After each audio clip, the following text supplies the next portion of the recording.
Assalamualaikum warahmatullahi wabarakatuh. Salam sejahtera bagi kita semua.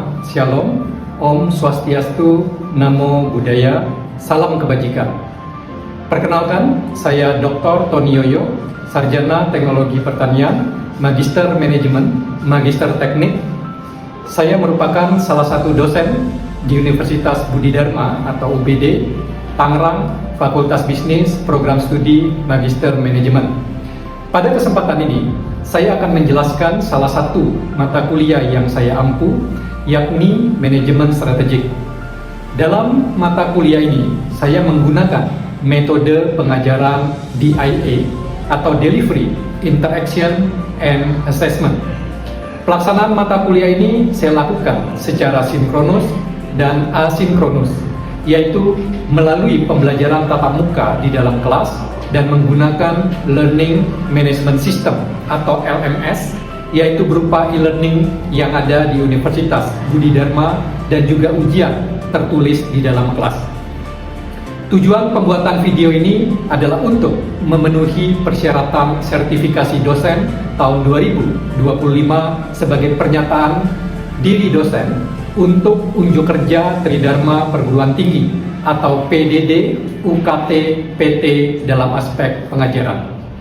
Berikutnya, saya akan menjelaskan mengenai deskripsi umum dari mata kuliah Manajemen Strategik.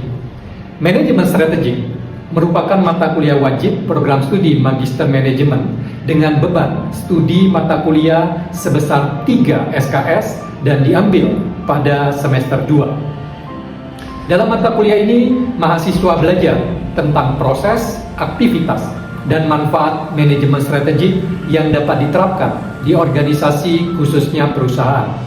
Mahasiswa belajar tentang visi, misi, nilai-nilai, dan berbagai strategi perusahaan berdasarkan ilmu manajemen. Mahasiswa juga belajar menganalisis faktor-faktor lingkungan eksternal dan internal yang berpengaruh terhadap organisasi atau perusahaan, mengembangkan berbagai strategi alternatif untuk perusahaan, lalu mengevaluasi dan memilih strategi yang tepat bagi organisasi atau perusahaan. Selanjutnya, mahasiswa belajar mengimplementasikan strategi terpilih secara efektif dan efisien, dan pada akhirnya mengevaluasi efektivitas dan efisiensi atas strategi yang sudah dijalankan. Untuk capaian pembelajaran lulusan atau CPL dalam mata kuliah ini ada 7 yang terdiri dari 4 aspek, yaitu sikap, pengetahuan, keterampilan umum, dan keterampilan khusus.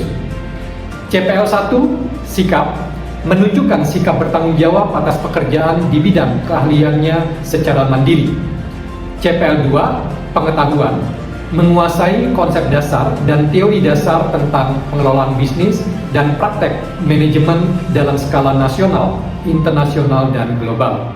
CPL 3, pengetahuan, menguasai konsep, teori, prinsip, dan pendekatan dalam merancang, mengembangkan, dan meningkatkan usaha dengan pengetahuan, kemampuan, dan pilihan berdasarkan pertimbangan kritis dan komprehensif. CPL 4, keterampilan umum, mampu menerapkan pemikiran logis, kritis, sistematis, dan inovatif dalam konteks pengembangan atau implementasi ilmu pengetahuan dan teknologi yang memperhatikan dan menerapkan nilai humaniora yang sesuai dengan bidang keahliannya. CPL 5, keterampilan umum, mampu mengambil keputusan secara tepat dalam konteks penyelesaian masalah berdasarkan hasil analisis informasi dan data. CPL 6, keterampilan khusus, mampu merancang, menjalankan, mengontrol, dan mengevaluasi aktivitas strategis dari fungsi-fungsi manajemen pada tingkatan operasional pada berbagai organisasi bisnis atau perusahaan, khususnya industri kreatif berdasarkan prinsip ilmu manajemen untuk menghasilkan kinerja organisasional yang tinggi.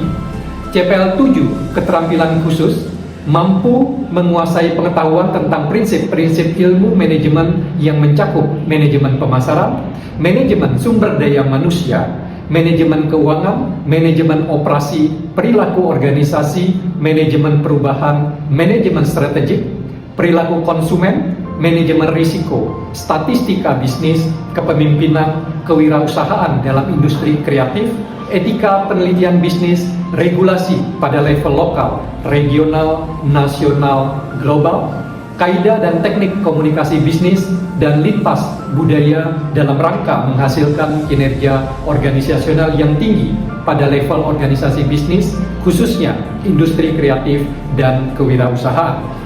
Adapun capaian pembelajaran mata kuliah atau CPMK untuk manajemen strategik ada 8. CPMK 1 mampu menjelaskan konsep manajemen strategik secara tepat. CPMK 2 mampu menjelaskan konsep manajemen strategik dalam perusahaan secara akurat. CPMK 3 mampu menjelaskan kaidah-kaidah yang berlaku dan mengidentifikasi tantangan-tantangan dalam praktek manajemen strategik dengan benar. CPMK 4 mampu merumuskan alat-alat manajemen strategik secara sederhana dan praktis, dan CPMK 5, CPMK terakhir, mampu mengidentifikasi dan memecahkan permasalahan dalam praktek manajemen strategik di perusahaan secara profesional. Untuk metode pembelajaran mata kuliah manajemen strategik, seperti yang sudah disampaikan di awal, dilakukan secara sinkronus dan asinkronus. Secara sinkronus dilakukan dengan cara tatap muka di dalam kelas, menggunakan metode ceramah, presentasi, diskusi, dan tanya jawab. Secara asinkronus digunakan Learning Management System atau LMS, yaitu sistem e-learning yang ada di Universitas Budi Dharma, yang digunakan untuk mengunggah RPS, materi, tugas, dan hal-hal terkait lainnya. Adapun penilaian mata kuliah manajemen strategik ini mencakup 4 komponen dengan bobot masing-masing, yakni kehadiran sebesar 10%, tugas mandiri dan kelompok sebesar 30%, ujian tengah semester atau UTS sebesar 30%, dan ujian akhir semester atau UAS sebesar 30%. Yang diperhitungkan dalam komponen kehadiran adalah sebanyak 16 kali pertemuan, termasuk ujian tengah semester dan ujian akhir semester. Untuk tugas, ada yang dikerjakan secara mandiri dan ada yang secara kelompok, berupa kuis dan studi kasus, dibagi menjadi 2 bagian. 3 kali sebelum UTS dan 3 kali antara setelah UTS sampai sebelum UAS. Untuk ujian tengah semester UTS dan ujian akhir semester UAS dilakukan dalam bentuk ujian tertulis di dalam kelas, berupa soal-soal isian atau menjelaskan atau esai, dan juga studi kasus. Berbagai sumber referensi dan daftar pustaka digunakan dalam mata kuliah manajemen strategik ini, berupa buku cetak dan electronic book atau e-book, terutama dalam bahasa Inggris, yang membahas tentang strategic management.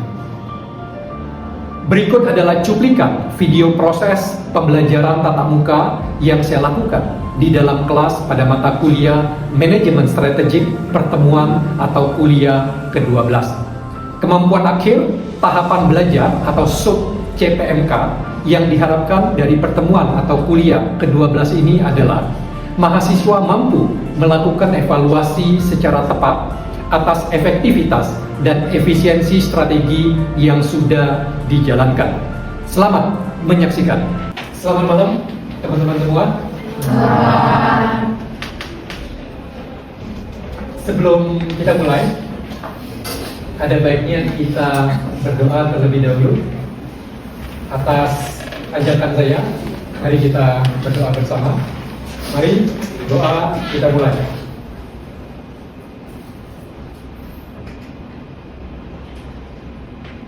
Berdoa selesai. Terima kasih teman-teman semua. Kita ketemu lagi hari ini. Apa kabar? Baik. Baik ya. Oke, mudah-mudahan tetap dalam kondisi seperti ini, baik, bersemangat dalam berkuliah, menuntut ilmu. Nah, kali ini kita pertemuan ke-12 mata kuliah manajemen strategik. Judul atau topik kita pada kesempatan ini adalah sistem evaluasi dan pengendalian strategi.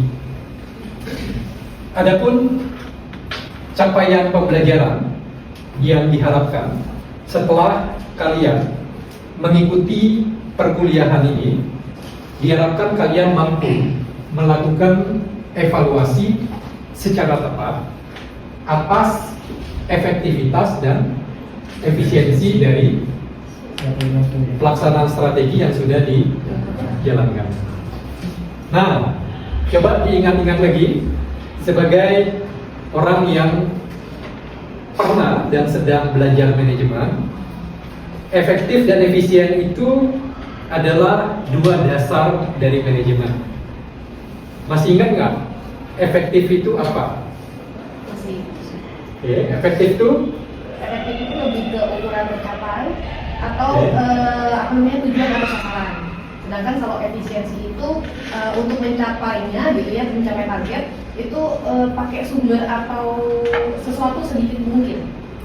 Oke, bagus sekali, Binda. Jadi teman-teman ingat ya, setiap kali ketemu kata efektif, artinya apa? Ukurannya dari pencapaian target, tujuan atau sasaran.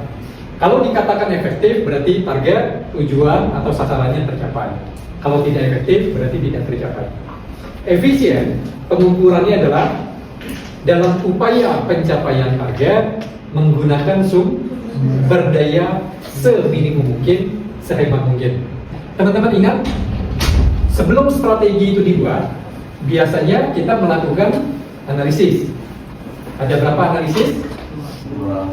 Dua, yaitu analisis internal dengan analisis eksternal. Nah, analisis eksternal masih ingat ada dua juga yang di luar kita. Eksternal yang terdekat disebutnya apa? Eksternal yang terdekat industri. Kemudian eksternal yang lebih luas, lebih gede itu adalah makro. Ya. Ingat, industri itu apa? Industri itu kumpulan, gabungan atau pengelompokan perusahaan-perusahaan dengan produk atau jasa yang sejenis. Itu adalah industri. Nah, jadi pada waktu kita melakukan analisis dua ini, internal eksternal, eksternal itu ada dua. Dari hasil melakukan analisis internal eksternal, kemudian tahapan-tahapan selanjutnya termasuk membuat strategi. Nah, jadi begitu strategi itu sudah dijalankan sekian waktu, kemudian dievaluasi, langkah pertama atau aktivitas pokok yang pertama itu adalah menyelidiki landasannya. Internal eksternal itu masih sama atau enggak dengan dulu sebelum strategi itu dibuat. Biasanya kan strategi itu dibuat sebelum periode yang akan datang, gitu ya. Periodenya implementasinya akan datang. Dibuatnya di periode sebelumnya. Nah, pada waktu membuat strategi, di mana didahului dengan analisis internal eksternal. Lalu strategi dibuat, kemudian periodenya masuk, itu strateginya dijalankan, lalu dievaluasi. Jadi cek lagi, begitu sudah dijalankan, dilakukan, landasannya itu internal eksternalnya masih sama atau enggak? Yang pertama. Kemudian yang kedua, pembandingan hasil diharapkan dengan terjadi. Ingat loh, strategi itu untuk mencapai tujuan di akhir periode yang ditentukan. Jadi begitu strateginya dilakukan sekian lama di dalam periode, perlu dicek nggak dengan hasil atau target yang diharapkan? Perlu dong, gitu ya. Misalnya kalau teman-teman ingat di waktu yang lalu saya memberikan contoh periodenya 1 tahun, kemudian sudah berjalan 3 bulan, alias berapa bulan?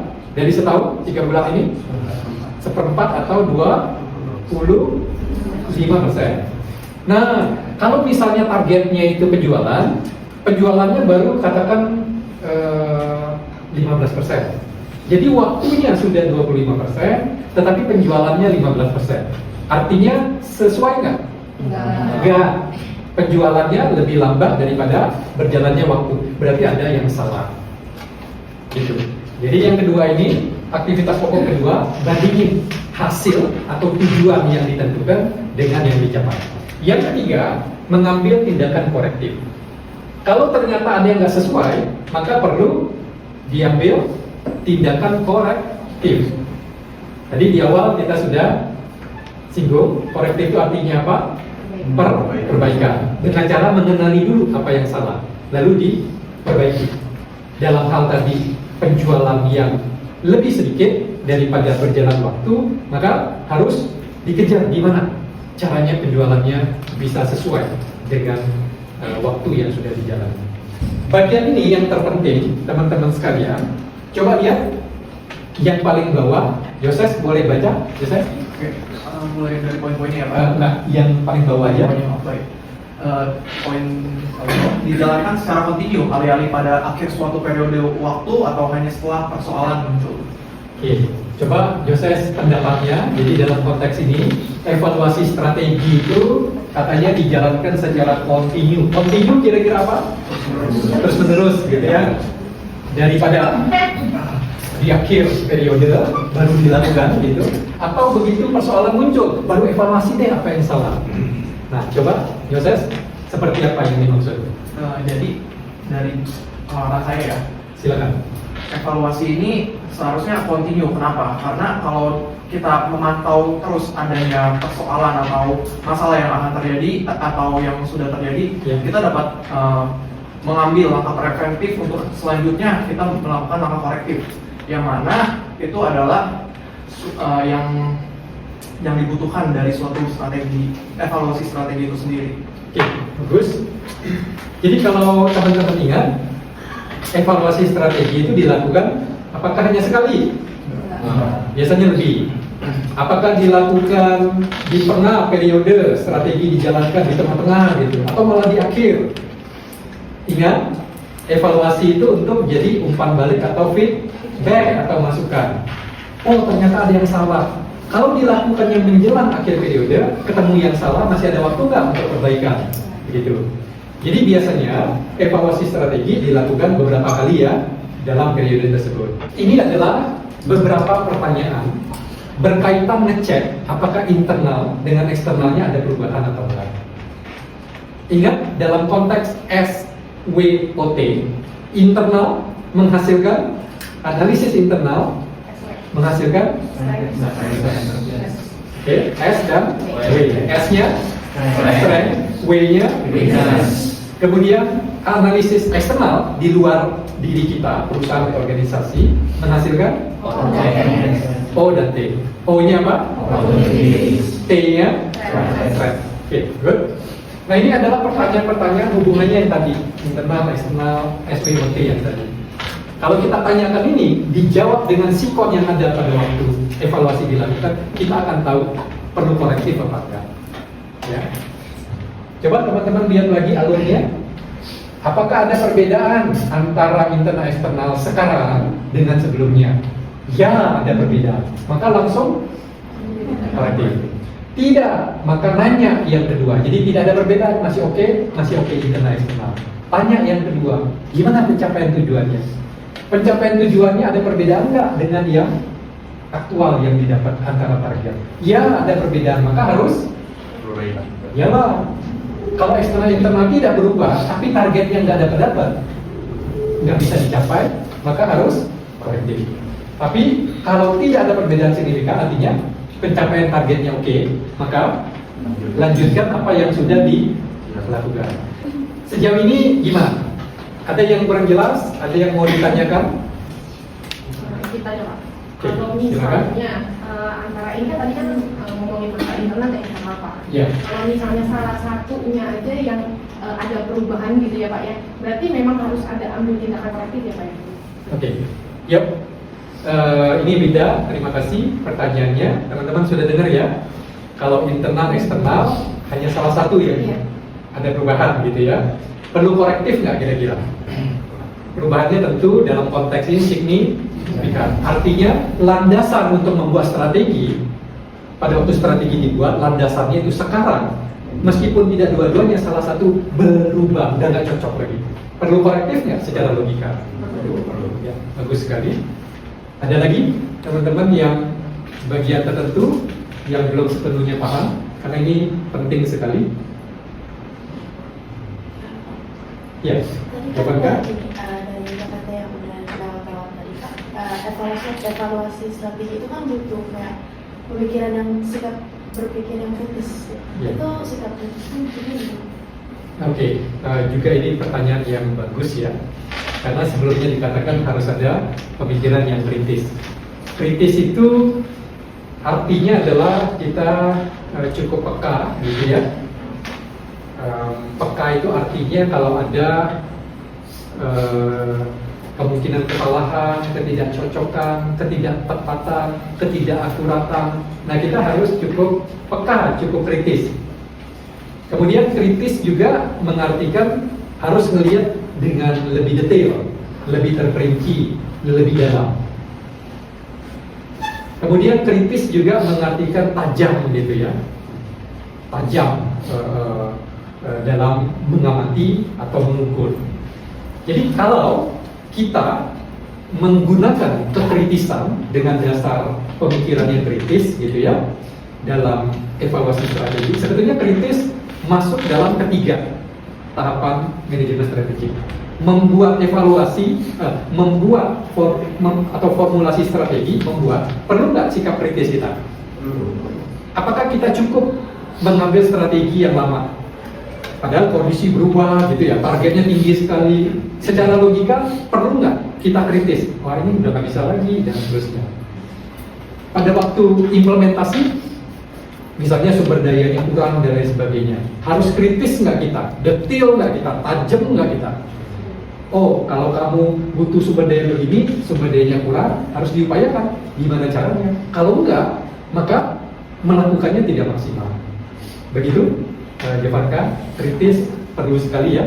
Kesimpulan, Mira, boleh tolong dibaca dan menggunakan kata-kata sendiri. Mira terjemahkan atau jelaskan secara singkat, silakan. Dibaca yang pertama.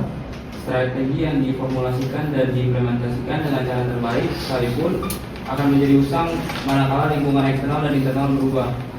Jadi Artinya kalau misalnya kita udah formulasiin yang bagus, implementasi yang bagus, tapi eksternal dan internal berubah, maka strategi ini nggak bisa terpakai lagi. ya, bagus sekali, Mira. Kemudian yang kedua, dikatakan evaluasi strategi itu vital. Vital itu artinya penting sekali bagi kebaikan organisasi, karena dengan evaluasi ada temuan gitu ya, bisa ngingetin, wah ada masalah nih, bagian ini bermasalah, harus diperbaiki, ini nggak benar dan seterusnya. Hasil evaluasi akan ada masukan atau feedback, jadi dasar untuk perbaikan. Nah, ini supaya masalah yang sudah terjadi atau potensi masalah yang mungkin akan terjadi bisa dikenali, diantisipasi.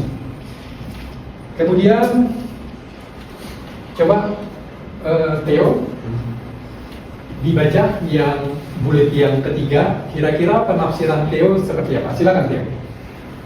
Mengambil tindakan korektif adalah aktivitas evaluasi strategi yang terakhir yang secara menyeluruh memposisikan ulang perusahaan di masa depan. Oke. Ingat, evaluasi strategi ini tahap dari tiga tahap manajemen strategik. Evaluasi tahap berapa? Ketiga. Nah, evaluasi sendiri ada tahapannya, di mana mengambil tindakan korektif adalah yang paling akhir. Itu maksudnya. Oke. Kemudian secara menyeluruh memposisikan ulang perusahaan demi masa depan. Artinya ngecek lagi keseluruhan, mana yang kurang oke dan seterusnya, lalu memperbaiki atau merapikan. Tujuannya apa? Supaya ke depan lebih baik atau hasil-hasil baik bisa dicapai atau diperoleh. Nah, ini yang terakhir. Tentu saja kita harus menyadari, misal perlu korektif, apakah berarti strategi ini total diubah gitu ya, diganti hanya gara-gara teridentifikasi tindakan korektif diperlukan. Apakah berarti strateginya keseluruhannya salah? Tergantung kasus. Kalau hanya korektifnya minor, kecil gitu ya, berarti strateginya masih oke dong. Hanya mungkin ada yang kurang pas sedikit, korektifnya minor. Tapi kalau korektifnya harus gede, luar biasa, mungkin saja sih strateginya yang harus diganti. Jadi tergantung kasus. Tidak melulu tindakan korektif berarti strategi yang ada saat ini nggak dipakai lagi. Gitu ya, strategi baru harus dibuat. Bayangkan, udah setengah periode, terus harus bikin strategi baru, ngatur lagi segala macam gitu. Mungkin aja waktunya nggak cukup. Ini adalah kesimpulan dari pertemuan ke-12 kita kali ini, manajemen strategik.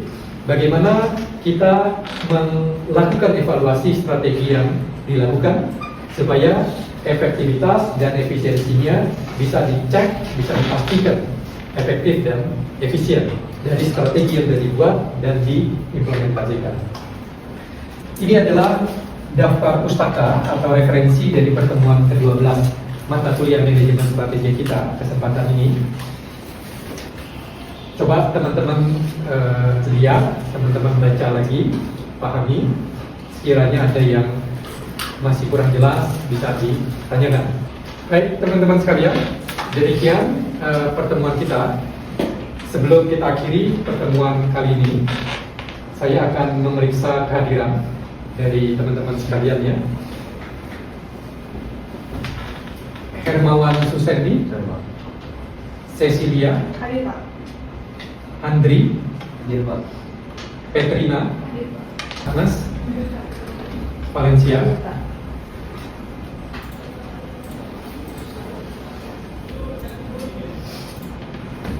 Baik, kehadiran sudah dipastikan, sudah dicek. Terima kasih atas perhatian dan kehadiran teman-teman sekalian. Terima kasih teman-teman sekalian. Sekali lagi, kalau kalian sungguh-sungguh kalian pahami, kalian mungkin akan mendapatkan manfaat dalam mengimplementasikan apa yang sudah kita pelajari. Tidak hanya kalau kalian bekerja atau berusaha berbisnis dalam perusahaan atau usaha kalian, tetapi dalam kehidupan sehari-hari manajemen strategik itu sangat dibutuhkan. Setiap dari kita, umumnya manusia normal punya tujuan dalam kehidupan ini, tujuan pribadi, personal, dan lain sebagainya. Begitu kita punya tujuan, seyogianya ada strategi untuk mencapai atau merealisasikan itu. Nah, konsep-konsep manajemen strategik bisa teman-teman implementasikan. Sampai ketemu di pertemuan manajemen strategi kita selanjutnya minggu depan. Terima kasih, selamat malam. Demikian penjelasan deskripsi mata kuliah dan cuplikan video pengajaran yang saya lakukan pada mata kuliah manajemen strategik yang saya ampuh. Semoga dapat memberikan gambaran kinerja saya dalam aspek pengajaran, khususnya pada mata kuliah manajemen strategik, Fakultas Bisnis, Program Studi Magister Manajemen di Universitas Budi Dharma Tangerang. Terima kasih saya ucapkan kepada tim panitia dan penilai sertifikasi dosen tahun 2025, Direktorat Sumber Daya, Direktorat Jenderal Pendidikan Tinggi, Kementerian Pendidikan Tinggi, Sains dan Teknologi Republik Indonesia. Saya juga mengucapkan terima kasih kepada Universitas Budi Dharma UBD Tangerang, Fakultas Bisnis, rekan sejawat dosen, dan para mahasiswa. Demikian yang dapat saya sampaikan. Mohon maaf jika ada kekurangan. Terima kasih. Wassalamualaikum warahmatullahi wabarakatuh. Salam sejahtera bagi kita semua. Shalom, Om Swastiastu, Namo Buddhaya, salam kebajikan.